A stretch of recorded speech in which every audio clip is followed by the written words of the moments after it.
제6편 답으로 보여주신 계시와 환상. 이러한 인간 세계의 모든 의문들을 풀기 위해 새벽 2~3시가 되도록 계속 간구했다. 어느새 촛불은 다 타서 방이 캄캄했다. 나도 모르게 기도 소리가 커졌는지 동네 개들이 짖느라고 야단들이었다. 약 3시간을 집중해서 기도하는 동안 여러 환상이 내 눈앞에 스쳐갔고 여러 생각들도 머리에 지나갔다. 그중 찬란하고 확실한 계시와 환상이 하나 있었는데 바로 지구를 보여주신 것이다. 기도하던 중 내 눈앞에 지구가 보였는데 점점 작게 보이더니 결국 지름 1m 정도의 크기로 보였다. 신기해서 계속 쳐다보니 예쁜 한 여자가 지구본 아래에 있는 것이 보였다. 그런데 그 여자의 발가락은 꼭 오리발 같아 못생겼다고 생각했다. 그때 성자의 음성이 조용히 들려오길 내가 저 사람을 배우자로 택한다고 하자. 저 사람의 예쁜 부분만 골라서 데려가겠느냐? 발은 끊어버리고 예쁜 얼굴과 손만 골라가겠느냐? 하셨다. 나는 그럴 수는 없지요. 어떻게 그런 멍청한 짓을 합니까? 했다. 이에 성자는 그렇겠지. 오리발같이 생겼어도 몽땅 다 데리고 가겠지. 하나님께서도 역시 그러하시다. 이 지구 덩어리에서 누구만 뽑아갈 수 없고 지구 전체를 한 여자와 같이 사랑하신다. 못생긴 오리발 같은 자도 사랑하시고 잘생긴 팔방 미인 같은 자도 사랑하신다. 라고 말씀하셨다. 지구는 모든 생명체, 모든 종교의 사람들을 상징하며 그 지구 덩어리를 축소하여 한 여자로 보여주신 것이다. 미우나 고우나 배우자의 온몸을 다 택하여 데려다 살아야 되듯이 하나님은 구원의 뜻을 두고 만민을 택하셨음을 확실히 깨닫게 되었다. 이 지구촌에 있는 모든 사람들은 하나님과 메시아를 믿고 구원받아 지상 천국을 누리며 살라고 하나님은 한 남자가 한 여자를 택하듯이 온 인류를 택하셨기에 하나님을 믿는 사람이든 안 믿는 사람이든 모두 다 사랑해 주시는 것이다. 하나님의 그 심정을 깨닫고 나니 온 지구촌을 모두 구원하는 것이 하나님의 뜻이구나 하고 깨달아졌다. 또 성경 말씀도 생각이 났다. 베드로후서 3장 8절에서 9절에서는 천년을 하루같이 기다리면서 모든 사람이 다 회개하여 구원에 이르기를 원한다 하셨다. 기도 중 2번째로 보여주신 것은 감나무였다. 서울에 사는 어떤 학생이 방학이 돼서 청주에 사는 친구 집으로 놀러 갔는데 그곳에는 감이 많이 있었다. 청주 친구가 서울 친구에게 감을 주니까 그는 땡감인 줄 알고 떫어서 어떻게 먹느냐고 했다.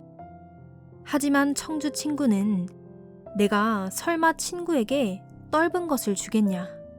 일단 먹어봐 했다. 그래서 먹어보니 아주 달았다. 서울 친구가 좋아하니 청주 친구는 감나무 몇 그루 줄 테니까 가져가서 심어라. 3년쯤 후에 열매를 맺을 테니 열심히 가꿔 라고 말했다. 서울 친구는 이 나무들 중에서 어느 나무의 가지에서 단감이 열리겠냐? 하고 물었다.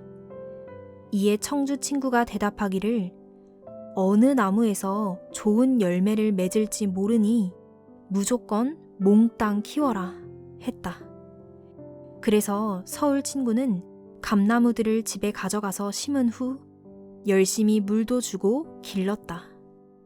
이와 같이 나무가 열매를 맺으나 안 맺으나 주인이 가지부터 뿌리까지 사랑을 쏟아 가꿔주다가 가을이 되어 열매를 맺으면 그 열매만 딴다는 것을 성자께서 보여주신 것이다.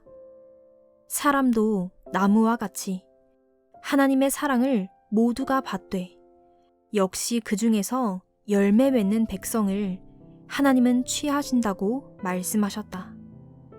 인간이 택함을 받았는데도 하나님과 메시아를 끝까지 믿지 못하고 믿음을 파산하는 자가 있느냐고 물었더니 성자께서는 인간이 각자 메시아를 통해 하나님을 믿는 책임을 하느냐 못하느냐에 따라 구원이 좌우된다 라고 깨우쳐 주셨다.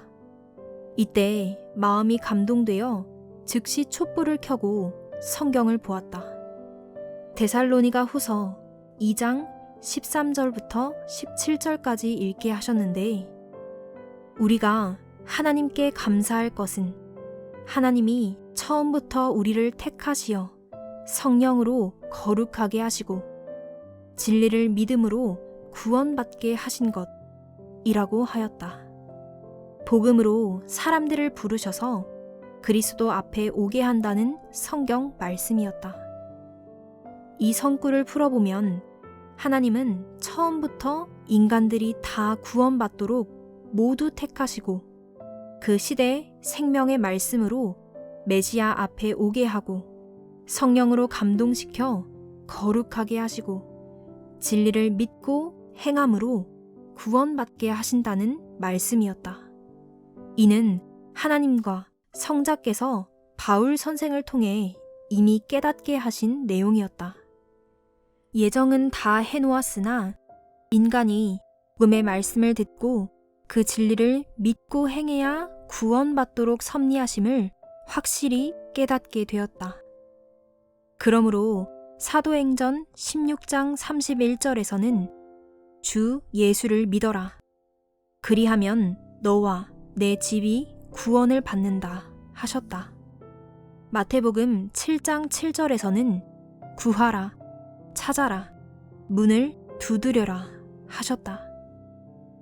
하나님께서 모든 것을 예정해 놓았다면 구하고 찾을 필요가 없다.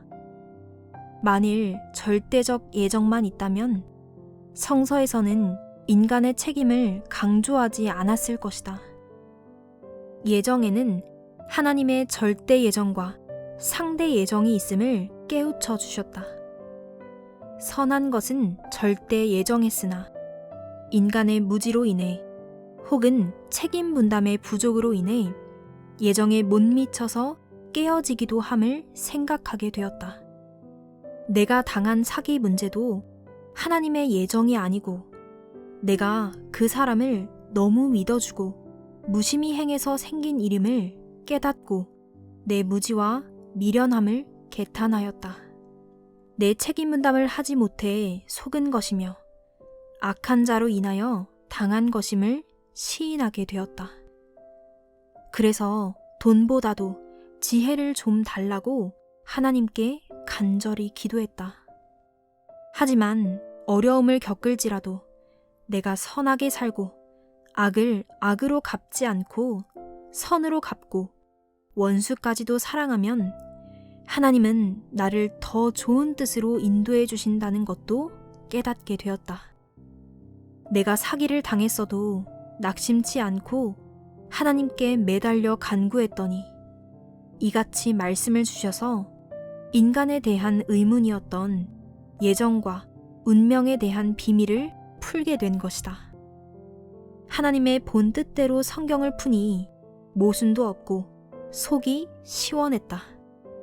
진리의 밝은 빛이 나에게 비치며 나의 마음을 밝혀왔다. 모든 기도를 마치고 보니 날이 새고 먼 동이 트고 있었다.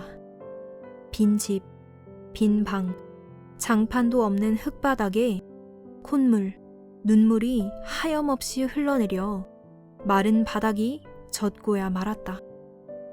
흙바닥에 앉아 기도하느라 온몸은 먼지 투성이었다. 툴툴 털고 개울에 나가 씻고 닦았다. 어제는 내가 곤고한 가운데 행했지만 오늘은 기쁜 날이었다. 예정론에 대해 깨닫고 감격에 사무쳤다. 내가 곤경에 처했을지라도 내가 묻는 말에 하나님과 성자께서 대답해 주시고 성령께서 감동시켜 주시며 나와 함께 하심을 생각할 때 가슴이 미어지도록 화가 치밀어 오르던 것도 가시고 낙심했던 마음도 사라졌다. 그래서 더욱 기뻤다.